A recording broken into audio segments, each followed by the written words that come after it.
నిజంగా చాలా ఆశ్చర్యం కలుగుతూ ఉంటుంది.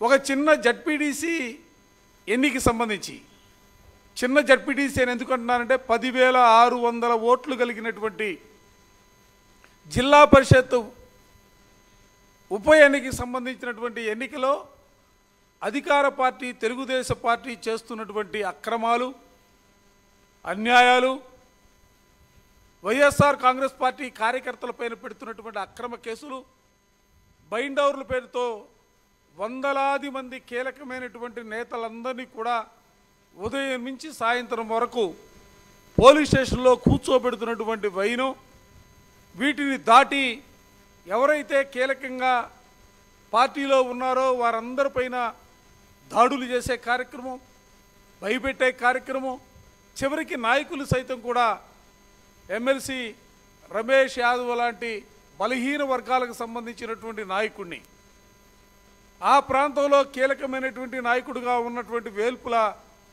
రాము లాంటి నాయకుల్ని హతమార్చడానికి దాడి చేయటమే కాకుండా పెట్రోల్ పోసి సజీవ దహనం చేయటానికి వాళ్ళు చేసినటువంటి ప్రయత్నాలన్నీ కూడా చూస్తూ ఉంటే ప్రజాస్వామ్యవాదులందరూ కూడా సిగ్గుతో తలవంచుకునే పరిస్థితులు ఇవాళ కనిపిస్తూ ఉన్నాయి. అందుకే వైఎస్ఆర్ కాంగ్రెస్ పార్టీగా ఎన్నికల ప్రక్రియ ప్రారంభమైన రోజు నుంచి ఎలక్షన్ కమిషన్ మెట్లు ఎక్కుతూ ఉన్నాం, దిగుతూ ఉన్నాం. ముఖ్యంగా పులివెందుల ప్రాంతంలో జరుగుతున్నటువంటి అప్రజాస్వామిక విధానాల్ని, ఆ అప్రజాస్వామిక విధానాలకి అధికారులు వంతపాడుతున్నటువంటి వైనం పైన పదే పదే వినతి పత్రాలని సమర్పించినటువంటి పరిస్థితులు ఉన్నాయి. 2 రోజుల నుంచి కమిషనర్ గారిని కలవాలని ప్రయత్నం చేస్తే కమిషనర్ గారు అందుబాటులో లేరు. ఇవాళ ఆఫీసులో ఉన్నారని తెలుసుకొని న్యాయవాద మిత్రులందరితో కూడా కలిసి, ఎందుకంటే చట్టాన్ని అతిక్రమించి ముందుకు సాగుతున్నటువంటి పరిస్థితుల్లో చట్టం గురించి చెప్పాలనే ఆలోచనతో ఈరోజు న్యాయవాద మిత్రులతో కలిసి కమిషనర్ గారికి కలిసాం. కమిషనర్ గారికి చెప్పాం, మేము మీకు వినతి పత్రాలు ఇస్తున్నామే తప్ప దానికి ప్రతిఫలం క్షేత్రస్థాయిలో కనబడట్లేదు. మేము ఇచ్చినటువంటి ప్రతి వినతి పత్రాన్ని మీరు కిందకు పంపిస్తున్నారు, బాగానే ఉంది, కానీ అక్కడ దానిపైన స్పందించే అధికారులు కరువయ్యారు. దీనిపైన మీరు కఠినంగా ఉండాలా.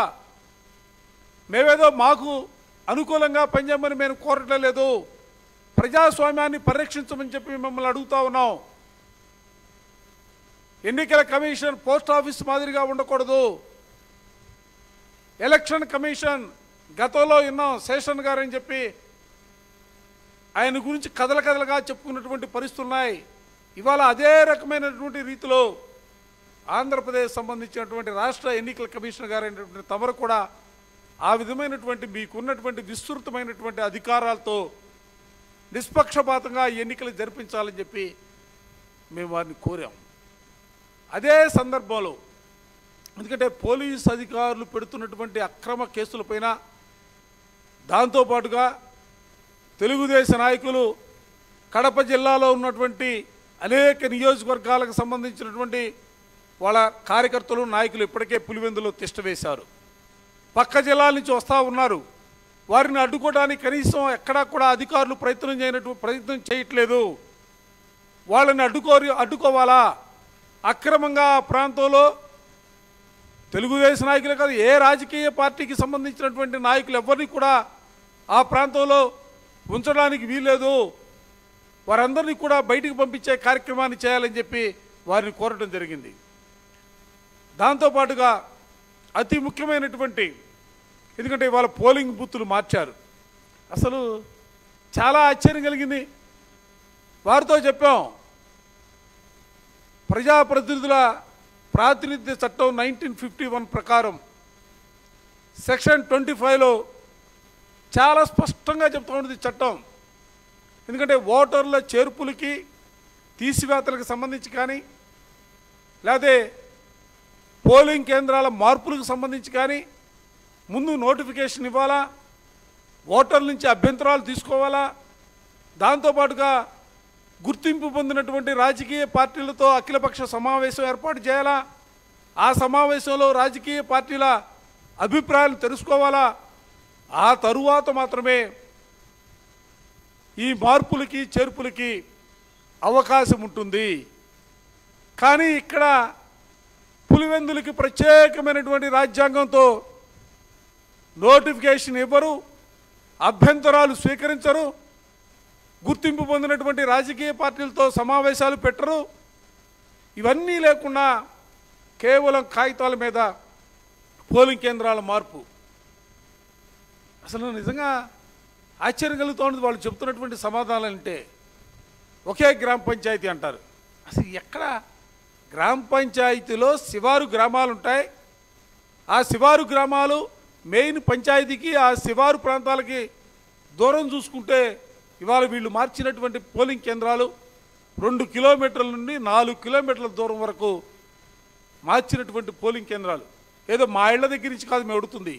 ఎగ్జిస్టింగ్ ఉన్నటువంటి పోలింగ్ కేంద్రం నుంచి ఇప్పుడు మార్చబడినటువంటి పోలింగ్ కేంద్రాల దూరం పరిశీలన చేస్తే కొన్ని 2 కిలోమీటర్లు ఉన్నాయి, కొన్ని 3 కిలోమీటర్లు ఉన్నాయి, కొన్ని 4 కిలోమీటర్ల దూరం ఉన్నాయి. మేము అదే అడిగాం, మేడం గారిని అదే అడిగాం.